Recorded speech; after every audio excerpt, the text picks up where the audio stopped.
KJ. Hello. Hey, how are you? Hey, good. Good to see your face. Yeah, yours too from Alaska. Yep. Good Yep. deal. Yeah. So I have two dreams. So do you want the 22 dream or do you want the uh, Team 6 dream? Ooh, is it SEAL Team 6? It's a short. So is a 22 dream. Okay, do the 22 since we just talked about 22. All right. So it was a dream that on the 11th, and you and it seemed like it was the East Coast, seemed like it was a bit of an emergency, and there were like townhomes, like you see on the East Coast, the townhomes with the stairs going up, and then you go through the door. And you and I ran through the door, and you looked at me and I looked at you and you said 22. And I said to you 22. And then I took my hand and I went, like, I looked at you and went like that. And that was the dream. And it was like New York, it was like, I haven't really spent a lot. I've been to Pennsylvania, but I haven't been back east a lot. But it was like those style, the townhomes, it's like they're all on a block and you have steps. So that, that was the dream. That's so cool. Wow. So, do you know where on the West Coast? No, it was the East Coast. It seemed like the East Coast, and it seemed like New York, the style.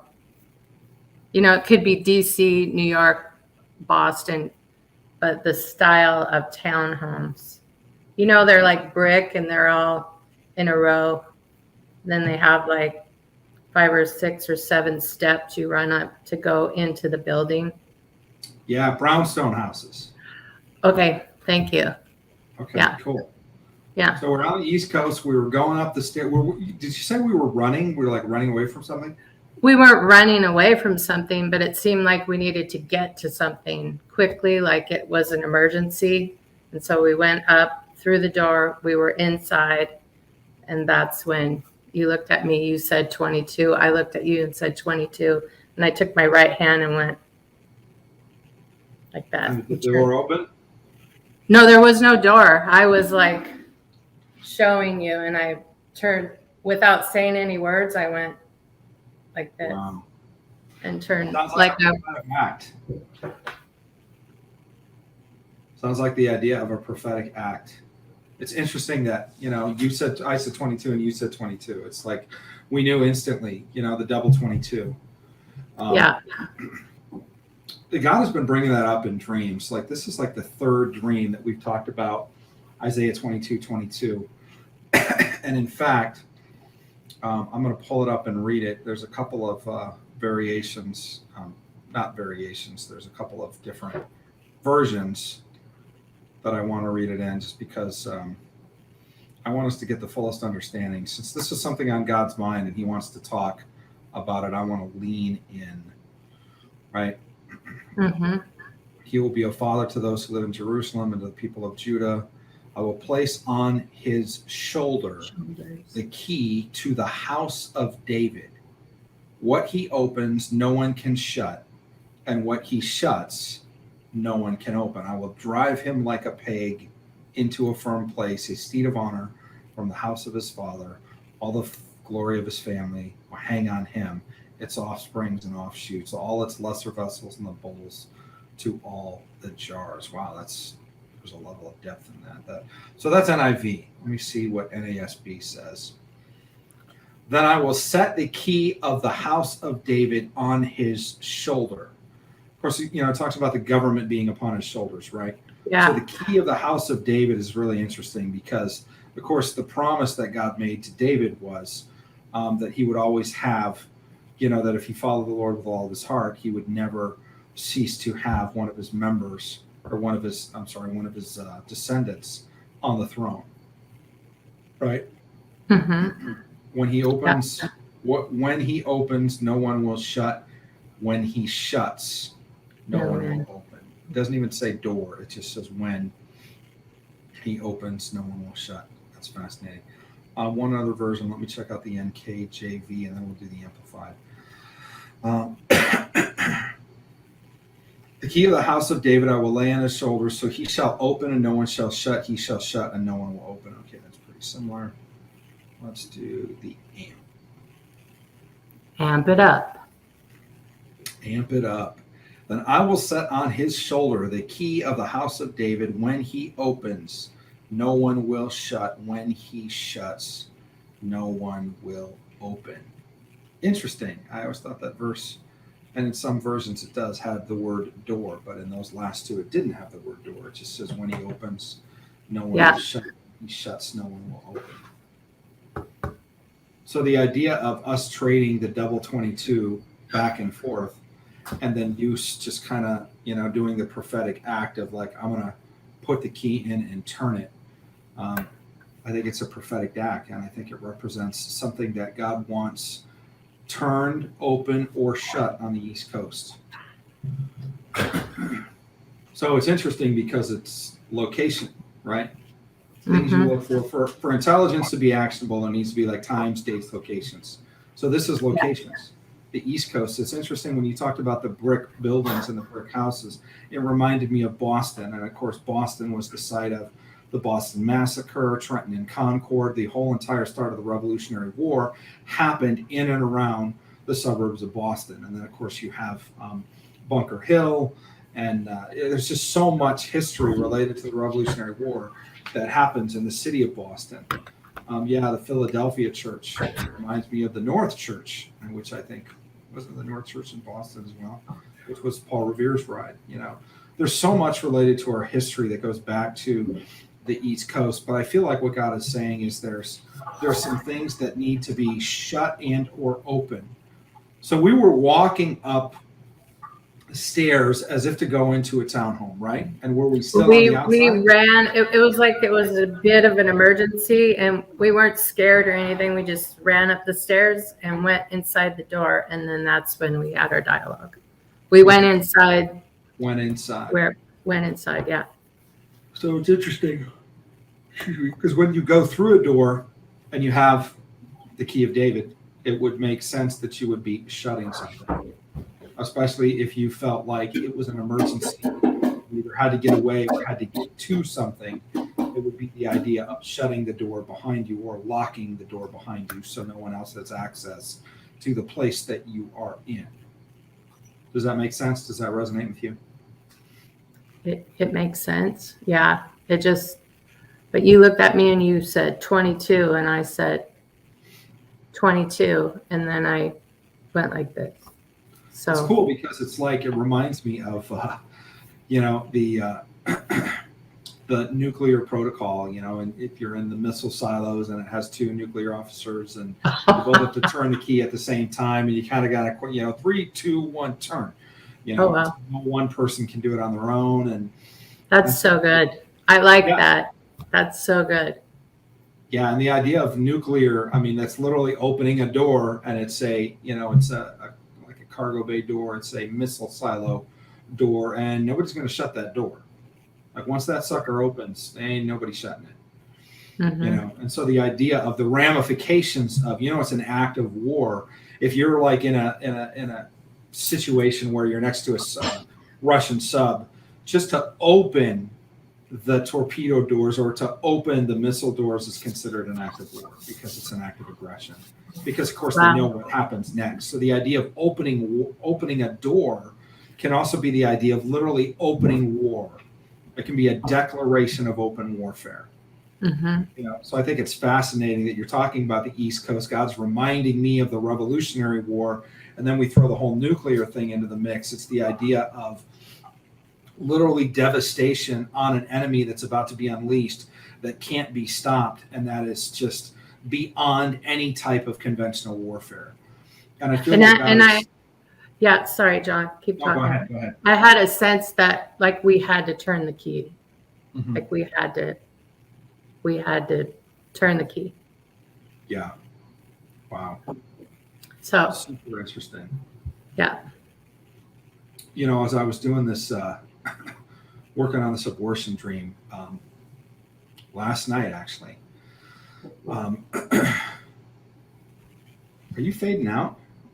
I hope not. Oh, okay. I'm far away.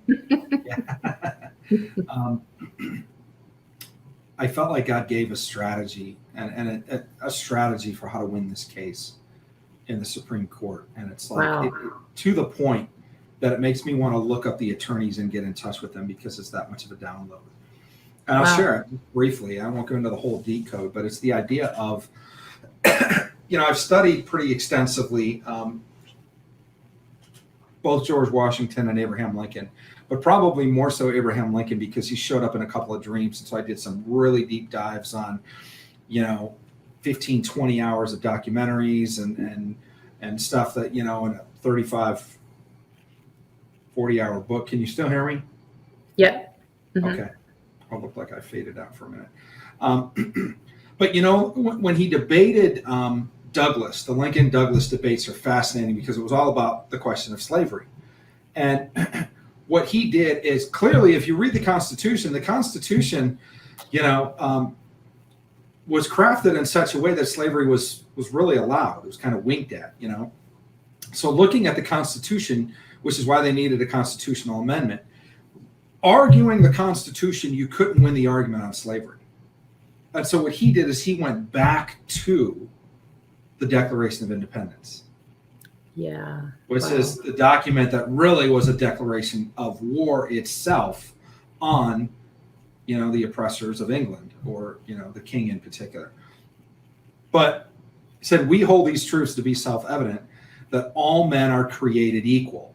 One of the crux of the abortion argument is, when does life begin? I don't care when life begins. When does creation begin? Is a fetus not created? You can't win that argument. A fetus is a created, whatever you want to call it. Call it a thing. Call it a substance. If it has a heartbeat, it's been created. There's no question it's created. All men are created equal, and they are endowed by their creator with certain number of the first one of which is life, liberty, and the pursuit of happiness. Life. It's the very first thing. Like, this is what we fought the Revolutionary War over. So it's interesting that I went back to, Paul Revere and Boston and all these things, because that's what Lincoln did, is he couldn't win the justification of outlawing slavery on the basis of the U.S. Constitution. And so he went back. He even does it in Gettysburg. He goes in the Gettysburg Address. He goes all the way back to the Declaration of Independence and say, yeah, this is the law of the land, the U.S. Constitution, but we wouldn't have a land if we didn't have this founding document, which in his mind superseded even the importance of the U.S. Constitution. And I think if they argued the case in that way, it totally defeats the, quote, scientific argument of when does life begin.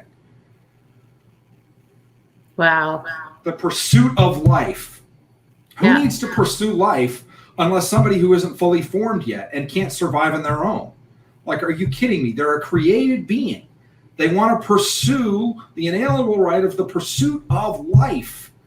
They want to be fully alive. They want to be self-sustaining. They want to be birthed outside the body and able to live a life like everybody else can. Like, this is an argument, I think, that would blow massive truck-wide holes into what people are arguing related to the abortion issue, and in particular, the nonsensical argument back and forth of, well, when does life begin? And when does, you find an organism, you find a one-cell organism on Mars, and now suddenly there's life, and we have a human heartbeat, and we're going to deny that it's life or its existence. Well, good.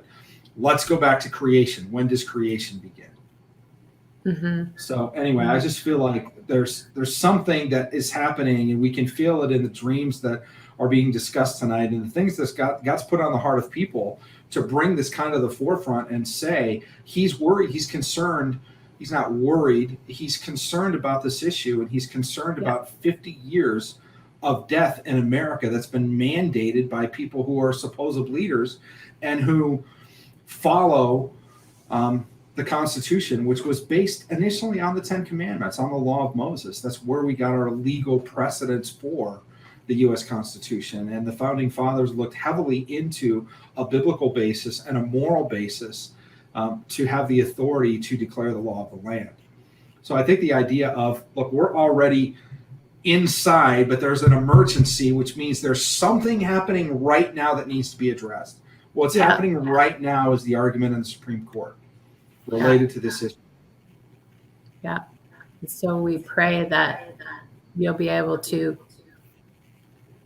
touch base and have the language you need and touch base with the people that you need to connect with. Yeah, amen. Or God will just give it to them supernaturally. It doesn't have to be me, but I just think this is a massive, massive key, literally a key that could turn a door that supersedes the arguments of the past and places that we've lost before. So it's interesting that Randy's dream too was talking about that as well, of, you know, running, being pursued. You know, they were in a car, but it was the idea of, we got to get somewhere in a hurry. There's a massive sense of urgency as what's happening with, and I know the intercessors are feeling it too. You know, when Lou and Matt shared this dream, Matt, of course, Matt Lockett is the founder, I believe the founder of the Justice House of Prayer, which is right across from the Supreme Court. He's been praying for 17 years to end abortion. Of course, everybody knows who Lou Engle is. You know, and both of those guys are dream guys, massive dream guys. So the fact that they were sharing this dream was absolutely fascinating with what I believe God is saying and wants to release right now. That dream, by the way, the reason I decoded it is because it's one of the dreams I use as an example in our new dream course. I wanted to pull something literally current and put it in there. Are you talking about the one and they heard Burl Ives? Yes. Because Burl Ives was Frosty the Snowman, and and he had to be saved. Burl Ives has a song called Old Witch, Old Witch. And there was a witch. Burl Ives has a song called Old Witch, Old Witch. And there was a witch in the dream trying to kill the baby. He has 3 songs that talk about mountains, and they went up to a shack on the mountain. They went to the carpenter's shack. He has a song called The Carpenter. Like literally, like the lyrics that he has on the songs that he has, like coincide with the symbols in a dream. It's ridiculous how much they coincide. Wow. Mind blowing. Yeah, it's crazy. It's absolutely crazy. That's so good. So that's so fun. We'll pray. So Merry Christmas, everyone. Merry Christmas, KJ. Thanks for sharing your dream with us. Thank you. Love you guys. All right, love you. Take care. Bye.